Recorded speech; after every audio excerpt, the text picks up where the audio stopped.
만약에 여러분에게 한 하루 24시간만 마지막으로 주어진다면 뭘 하시겠습니까?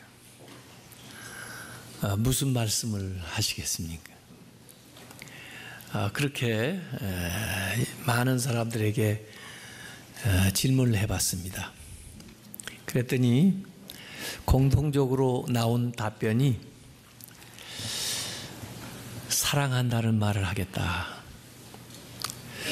주변에 있는 사람들에게, 가족들에게 사랑을 표현하겠다는 답변이 많았습니다. 그리고 고마워, 감사하다고, 그 감사하다는 말을 또 그것을 표현하겠다.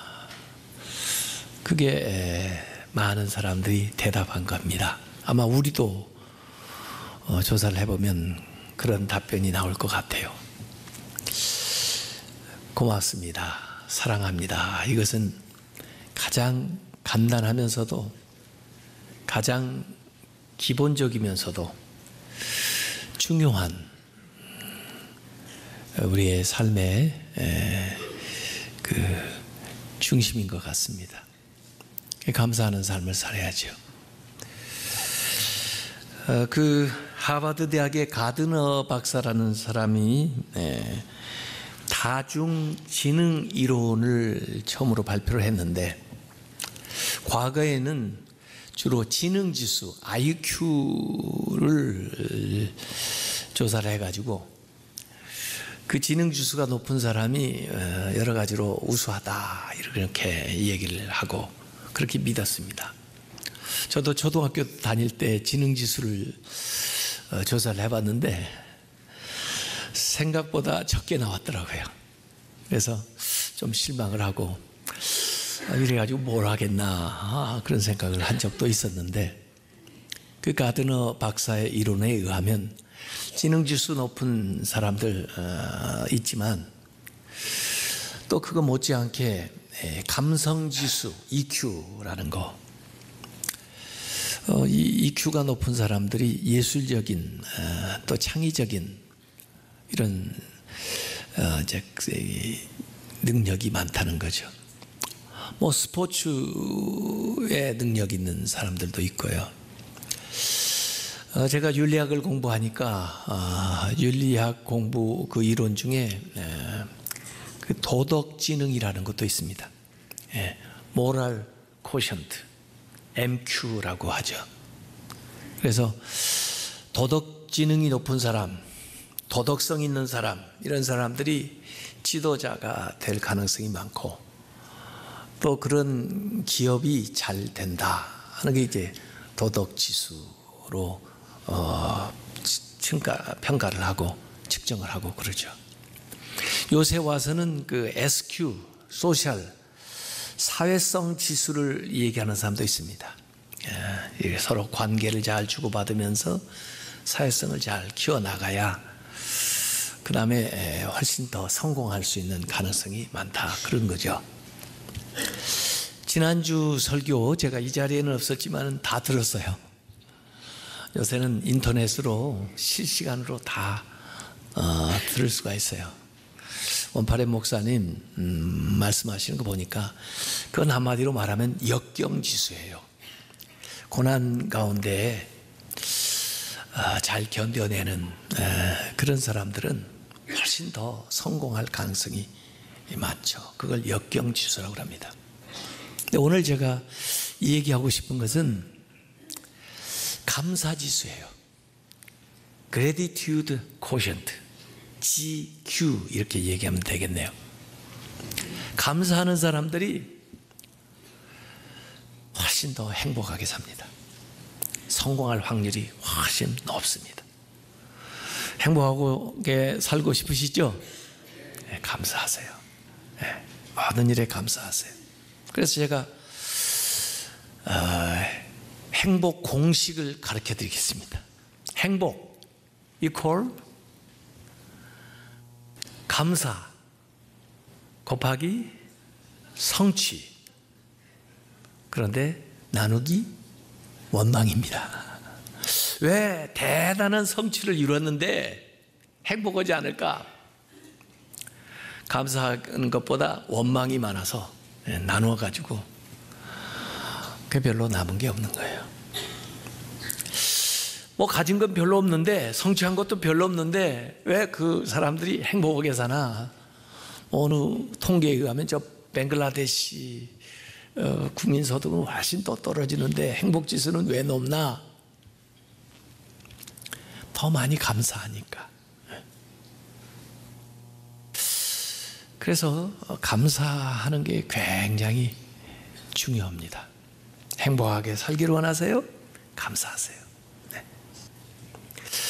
감사하는 사람은 사람이나 사물이나 사건에서 뭔가 의미를 발견하고 가치를 발견해내는 기술이 있는 사람들이에요. 감사는 의지적인 선택입니다. 감사하는 사람들은 사람이나 사건이나 사물에서 밝은 면을 보는 사람이에요. 모든 것에는요, 그림자가 있어요. 그러나 밝은 면을 보는 거예요.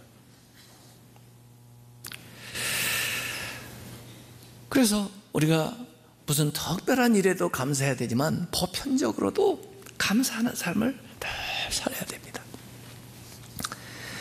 그러니까 윌리엄 제임스라고 하는 사람이 이런 말을 했어요. 사람이 무엇을 바꾸면 인생을 새롭게 시작할 수 있다. 뭘 바꾸면 인생이 새로워질까요? 이 괄호 안에 여기 정답을 금방 얘기해버려요. 어떤 사람들은 와이프를 바꾸면 그런 사람이 있어요. 아니, 저 여자 때문에 내가 이 모양 이 꼴이야. 저 여자만 어떻게 해서 바꾸면은 인생을 새롭게 살 수 있을 텐데. 그래가지고 실제로 그런 사람들이 있어요. 그런데 더 못해졌지 나아지질 않아요. 또 어떤 사람은 직업을 바꾸면 내가 이 일을 하니까 이 모양이지, 내 직업을 바꾸면은 인생을 새롭게 할 수 있으리라 하고 직업을 바꾸는데 물론 어느 정도 효과가 있겠죠. 그러나 그것도 일시적이거나 부분적이에요. 또 어떤 사람은 외모를 바꾸면 그래가지고 와서 돈을 막 들여가지고 이렇게 만들어주세요 해가지고 바꾸긴 했는데 그렇게 많이 달라지는 것 같지가 않아요. 뭘 바꿔야 되죠? 생각을 바꾸면, 마음을 바꾸면, 태도를 바꾸면 인생을 새롭게 시작할 수 있다, 이런 겁니다. 이게 생각의 프레임이라는 거예요. 생각의 심리학적인 용어인데 사람은 그 생각의 프레임 안에 갇혀 산다는 거예요. 어떤 생각의 프레임을 가지고 있느냐에 따라서 매사를 그렇게 보는 겁니다. 기본적으로 부정적인 생각의 프레임을 가지고 있는 사람은 어떤 일을 봐도 어떤 사람을 대도 항상 그 부정적인 테두리 안에서 의심하고 비난하고 절망하고 염려하고 그렇게 보는 겁니다. 긍정적인 생각의 프레임을 가지고 있는 사람은 모든 일들을 볼 때 밝은 면을 보는 거예요. 가능성을 보는 거예요. 예? 그렇기 때문에 거기에 인생이 달려있어요. 이 하드웨어, 이 뇌를 바꿀 수는 없지만 이 뇌 안에 있는 소프트웨어, 생각을 바꿔야 인생이 달라집니다. 저도 많지 않은 세월을 살면서 여러 사람들을 이렇게 상대를 해보는데요, 결국은 그 사람이 생각대로 살더라고요. 신앙생활을 하면요, 생각이 바뀌어야 됩니다. 성경적인 생각으로. 그런데 여전히 신앙생활을 하면서도 생각을 안 바꾸는 사람은요, 그렇게 살더라고요. 특별히 부정적인 프레임을 가지고 사는 사람은요, 본인도 힘들지만 주변 사람들을 힘들게 해요. 그분들을 가까이 하는 사람들은 그 바이러스에 전염이 돼요. 긍정적인 프레임을 가지고 사는 사람들은요, 본인도 행복하지만 다른 사람을 행복하게 만들어요. 긍정적인 에너지가 나와요, 거기에서. 이걸 감사 바이러스라고 부르는데, 이 감사가 감사하는 사람 가까이 하면요, 행복해져요. 주변에 있는 사람들도요. 그래서 오늘 바울은 빌립보서 4장 8절에 이렇게 얘기했습니다. 끝으로 형제들아, 끝으로라는 말은 결론적으로 이 이야기를 다 하고 나서 내가 이제 다시 한번 분명하게 얘기하는 거예요. 무엇에든지 참되며, 왜 참된 것만 있겠어요? 그런데 참된 거. 무엇에든지 경건하며, 왜 경건한 것만 있겠어요? 그런데 경건한 거. 무엇에든지 오르며, 무엇에든지 정결하며, 무엇에든지 사랑받을 만하며, 무엇에든지 칭찬받을 만하며, 무슨 덕이 있든지 무슨 기림이 있든지 이것들을 생각하라. 한마디로 얘기하면 긍정적인 생각을 해라 말입니다. 이게 사도의 가르침입니다. 사도의 가르침만 있는 게 아니고 사탄의 가르침도 있습니다. 사탄의 가르침은요, 이걸 거꾸로 하면 됩니다. 제가 얘기해 드릴게요. 끝으로 형제들아, 무엇이든지 거짓되거나 무엇이든지 불경스럽거나 무엇이든지 틀린 것이나 무엇이든지 불결한 것이나 무엇이든지 미워할 것이나 무엇이든지 비판할 것이나 무슨 악이나 무슨 실수한 것들을 생각하라. 이것이 사탄이 주는 말입니다. 신앙생활하는 사람들이 사도의 말을 따르지 않고 사탄의 말을 따라요. 그것이 우리의 잘못이죠. 그렇게 되면 어떻게 되는지 아십니까? 기쁨을 도둑맞고 평강을 도둑받습니다. 기쁨과 평안이 없어요. 삶에, 신앙생활에. 오늘 이 빌립보서는 바울이 감옥에서 쓴 편지입니다. 로마 감옥에서 61년에서 63년경에 쓴 옥중서신이라고 그래요. 그러면 여러분이 1장부터 4장까지 쭉 읽어보면 뭔가 우울하거나 뭔가 어둡거나 뭔가 남에게 원망을 하거나 남에게 핑계를 대거나 자기를 변명하거나 그런 내용이 나올 줄 알지만 읽어보세요. 그런 게 하나나 나오나? 오히려 기쁨이라는 말이 많이 나옵니다. 자그만치 기쁨이라는 말이, 카라라고 하는 말이 18번이 나와서 이 빌립보서의 별명이 기쁨의 서신입니다. 아니, 감옥에 있는 사람이 어떻게 이런 편지를 쓸 수가 있을까? 놀랍잖아요. 이건 감옥에 아무 소용이 없습니다, 이 사람한테는. 자, 오늘 저는 3가지로 이 감사에 대한 이야기를 하고 말씀을 마무리하려고 그래요. 첫 번째는 감사는 회복의 행위이다. 회복. 우리가 왜 회복돼야 되느냐? 잊어버렸기 때문에 회복해야 되는 거예요. 예. 우리가 죄 때문에 오염돼서 또 우리의 육신이 망가져서 심령이 상처받아서 가정에 사업에 여러 가지 회복돼야 될 게 많은데 로마서 1장 21절에 보면은 인간에게 죄가 어떻게 들어왔느냐? 하나님을 알되 하나님을 영화롭게도 아니하며 영광 돌리지 않고 그 다음에 감사하지 아니하니까 하나님 주신 많은 것들을 감사하지 않으니까 생각이 허망해져 가지고 미련한 마음에 어두워져서 각종 죄가 들어오는데 살인, 정욕, 탐욕, 성적 타락, 시기, 기만, 악의, 거짓말, 도적질 모든 죄가 다 들어오게 된 거예요. 감사를 잃어버리니까 죄가 들어오는 거예요. 감사를 회복해야 죄를 이길 수가 있는 거예요. 육신의 건강도 감사해야 회복할 수가 있는 거예요. 10사람 나병 환자 고쳐줬을 때 돌아와서 한 사람 감사하니까 육신 회복뿐만 아니라 그의 영혼까지, 그의 모든 죄의 문제까지 회복이 되는 거예요. 감사.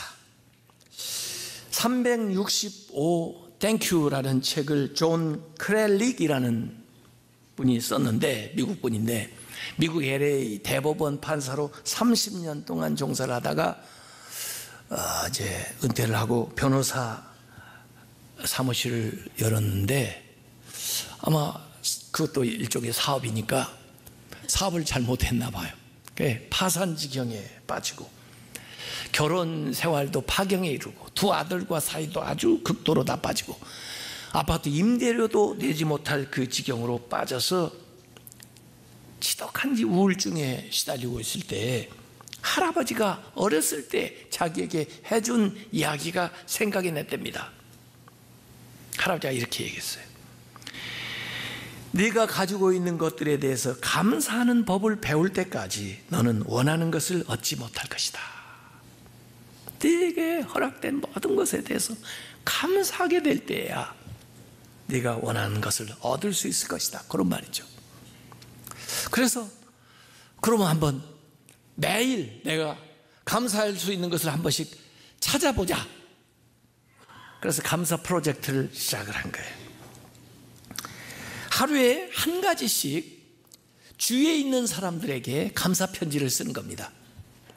그래서 가족들에게, 친구들에게, 이웃들에게, 동료들에게, 그리고 심지어 자기를 대적하고 어렵게 하는 사람들에게까지 감사 편지를 매일 한 통씩 365일을 쓰는데 그 어간에 나빠졌던 자기 건강이 회복되는 거예요. 가족 관계가 회복되는 거예요. 사업이, 사무실이 제대로 운영되기 시작하는 거예요. 그렇게 해서 이 사람이 자기의 실제 경험을 써놓은 게 365 땡큐라는 책입니다. 감사가 효과를 보는 거죠. 그래서 오늘 제 설교 제목이 Gratitude Effect, 감사 효과. 감사가 효과를 보여요. 감사하면 질병에도 효과를 본다니까요. 감사하면 가족관계에 효과를 본다니까요. 감사하면요 우리의 사업에도 효과가 나타난다니까요. 감사하면 우리의 영혼도 새로워진다니까요. 그래서 오늘 빌립보서 4장 7절을 보면 감사하면, 그리하면 모든 지각에 뛰어난다는 것은 모든 지각, 언더스탠딩을 뛰어넘는, 이해할 수 없는, 상상을 초월하는 하나님의 평강이 그리스도 예수 안에서 너의 마음과 생각을 지키시리라. 감사는요 회복의 행위일 뿐만 아니라 두 번째로 감사는 소망의 행위다. 아까 빌립보서 4장 4절에 항상 기뻐하고 또 기뻐하라 얘기했는데 4장 5절에 무슨 말씀이 나오냐면은 주께서 가까우시니라. 주님께서 가까이 왔기 때문에 기뻐하고 감사해라고 말해요. 지금 현재는 그 현재 자체의 일은 그렇게 감사할 일이 아니라 할지라도 주님이 가까이 오니까 기뻐하라는 거예요. 감사하라는 거예요. 주님이 재림하신다, 주님이 온다는 건 굉장한 소망입니다. 주님이 오시면 모든 것이 다 완성됩니다. 모든 문제의 답을 주님께서 가지고 오시는 거예요. 모든 질병, 불행, 어려움 주님이 오시면 다 해결돼요. 그래서 예통하는 자가 복이 있다, 심령이 가난한 자 복이 있다, 뭐 이런 것들은, 목마른 자가 복이 있는 것은 예수님이, 주의 나라가, 하나님의 나라가 그 모든 문제를 해결해 주기 때문에 복이 있는 거예요. 네. 그래서 이 감사하는 것은 소망의 행위예요. 소망을 가지고 하는 거라고요. 하나님을 신뢰하는 사람이 감사할 수가 있는 거예요. 또나 오늘 맥주 감사인데요, 가을에, 늦가을에 드리는 감사하고 달라요. 그건 추수감사, 추수해놓고 감사하지만요, 이 맥주 감사는요, 물론 추수는 추수라도 첫 열매를 드리는 거예요. 보릿고개 지나고 겨우 얻은 얼마인데 그걸 먹어도 부족한데 그걸 하나님 앞에 가져다 준다? 이건 믿음이에요. 이건. 그래서 저는 이 맥주 감사는 선행 감사라 얘기를 한 거예요. 미리 감사하는 거예요.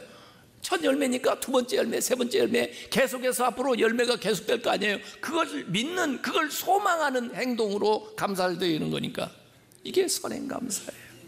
그러니까 늦가을에 드리는 추수감사보다 더 사실은 믿음을 잘 드러내는 것은 매추 감사입니다. 네. 이건 믿음으로 드리는 거니까. 물건을 보고 드리는 게 아니에요. 보이지 않는 것을 믿고 드리는 거니까 이건 진짜 신앙의 행위예요. 욥이 그 시험 중에도 감사할 수 있고, 요셉이 감사할 수 있고, 다니엘이 감사할 수 있었던 것은 바로 이런 감사입니다. 소망이 있는 감사. 그래서 하나님이 주신 미래를 내려다보면서 오늘 그 미래의 소망을 심는 씨앗이 감사라는 거예요. 그 씨앗을 심게 되면은 그 열매를 거두게 된다. 마지막 이 감사는 뭐냐? 도전의 행위다. 도전, 챌린지하는 거예요. 인생에 수시로 많은 문제들이, 위협이 우리에게 다가오고 있습니다. 그걸 뭘로 대처하겠습니까? 그걸 싸워 무찌를 무기가 무엇입니까? 저는 감사라고 하는 거죠. 뭘 염려하십니까? 저도 가만히 생각해 보면요, 어떤 데는 이런 걱정이 들어요.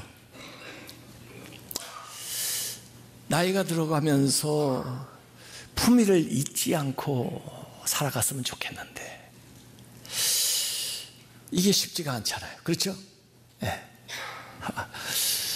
이 제정신이 아니어가지고 이상하게 행동을 하면 어떻게 해야 되겠어요?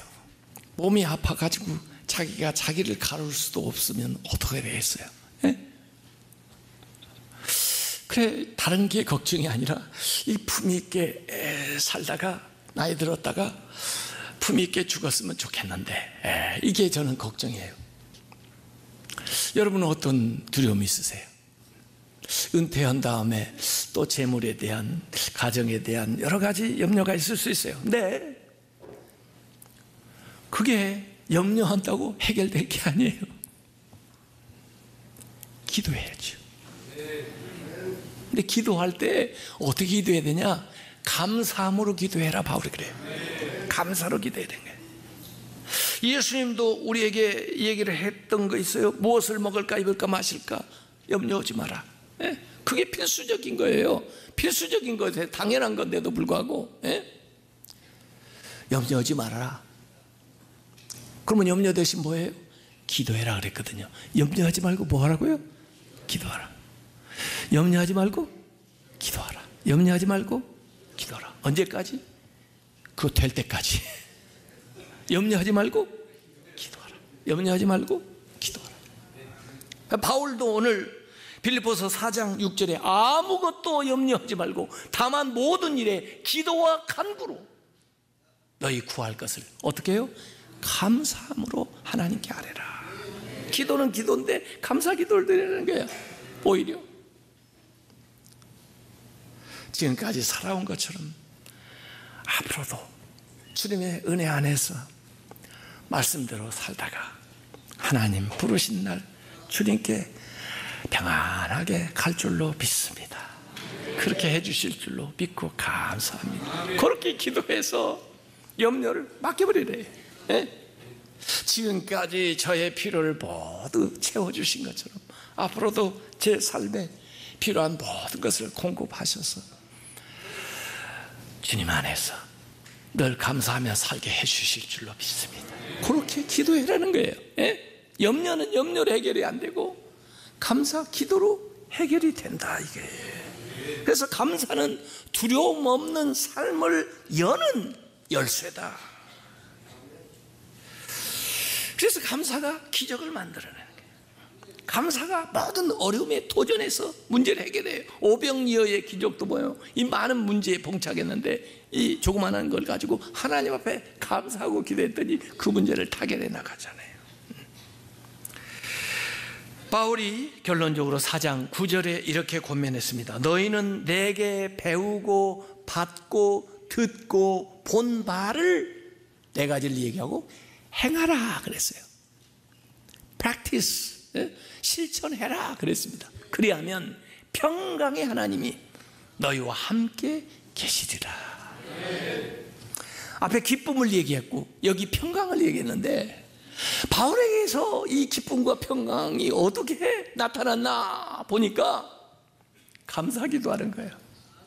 감사함으로 기도를 하니까 기쁨이 생기고 평강이 생기는 거예요. 그걸 배우고 듣고 보았어요. 너희들도 행해라는 거예요. 그래서 우리가 이 세상에서 그래도 기쁘고 평강한 삶을 누리는 비결은 감사함으로 기도하는 것, 감사기도밖에 없습니다. 감사함으로 하나님 앞에 기도함으로 기쁨과 평강이 여러분의 삶에 넘쳐나시기를 주님의 이름으로 축원합니다.